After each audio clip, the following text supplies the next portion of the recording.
What's up everyone, Nick here with my review for the Suicide Squad Extended Cut. Now obviously, for those of you who don't know, I originally reviewed the movie when it originally came out in theaters, and I wasn't a super fan of the movie. I found it kind of just average, mediocre. There wasn't too much that stood out to me, apart from a few great performances, and characters like Deadshot and Boomerang that I actually really want to see come back, especially a character like Killer Croc, who I found was really fun in the original movie, but they just didn't give him enough screen time. All of my issues were with that, a lot of characters got kind of shelved, especially Katana, who was in the movie, but really was just sort of in the background the entire movie and didn't really get a whole lot to do. But I think the biggest complaint that a lot of people had collectively was that all of the Joker and Harley Quinn scenes were basically cut out of the movie. There was a big portion of Joker scenes that Jared Leto had shot, and they just didn't make it into that final cut. I think he was in the movie for maybe 10 minutes in the theatrical version, which is almost criminal because of how Jared Leto really, transformed himself to be the Joker and got into the role, and this is one of the roles that he just threw himself completely into and tried to get into character as much as he could, and all the stories we heard about the movie and things of that nature. So what did I think of this version of the movie that supposedly adds 11 minutes back into the film? It restores certain scenes here and there. Overall, I think it's basically how I feel about the original movie. It's okay, it's mediocre, it's nothing great. However, this one does actually add some more context to scenes and a few more character beats, and also restores those Joker scenes a lot of people wanted to see. Now, as we know from interviews and various behind the scenes reels, there are still a lot of Joker footage that didn't make it to the movie actually.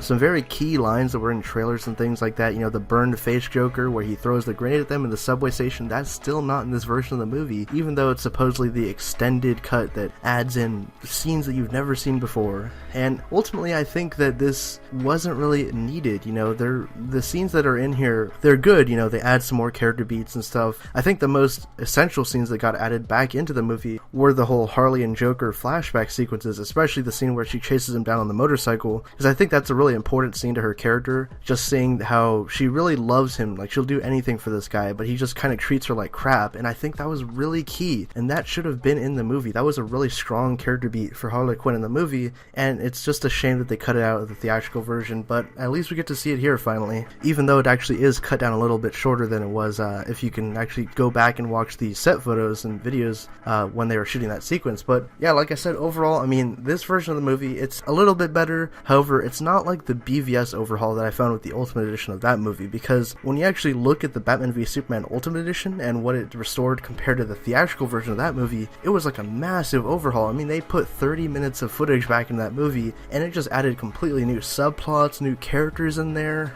and it just gave a bigger context to the film overall, whereas this, it's like, okay, you get to see a couple more scenes here and there, but really it's basically the same movie. There's nothing too different about it. It's not like the footage that they restored completely changes the narrative of the film. It just adds a couple more context scenes here and there, gives some more character development, and just a couple more scenes to basically look at the characters that you liked in the movie. Like Killer Croc gets a couple more scenes in there. There's some more interaction between Katana and Harley Quinn and Boomerang. So really it's just kind of minor stuff like that here and there. But overall, I feel basically the same way I did about the movie. It's pretty much like a 6 out of 10 for me. Nothing too special. I wish that the film had done a little bit more with the subject matter and the narrative. I wish they would have just done something much more unique, really. To me, this movie just felt so by the numbers. I wish that they hadn't used the Enchantress as a villain and done different things with the team. Those are huge gripes that you really can't change at this point because that's just how the film is. So I don't know. I would recommend that you guys go check it out though, because this extended cut of the movie does, like I said, add in some different scenes in there that give more context to different characters. So if you guys actually really enjoyed the original cut of the movie, by all means go pick up the extended cut of Suicide Squad. I know it's out on Blu-ray shortly now, in a couple weeks I think, but it's out on digital right now, so you can go check it out on iTunes and other streaming websites. But anyways, if you guys got a chance to check out the Suicide Squad extended cut, leave your thoughts down in the comment section below. What did you guys think of it compared to the theatrical cut, and do you think it substantially improves the film in any way? Also, if you guys like this review and you want to hear more of our thoughts here on the channel overall, be sure to check out the Super Friends podcast in the coming weeks. We'll probably do a spoiler discussion about the movie, what we liked and didn't like compared to the theatrical extended cut, and we'll also probably do an extended cut commentary track at some point, which will most likely get uploaded on YouTube, so you can keep your eyes peeled for that. Also, if you guys are new to the channel and you like this video, subscribe for more great content like this. My name is Nick, and I'll catch you guys next time.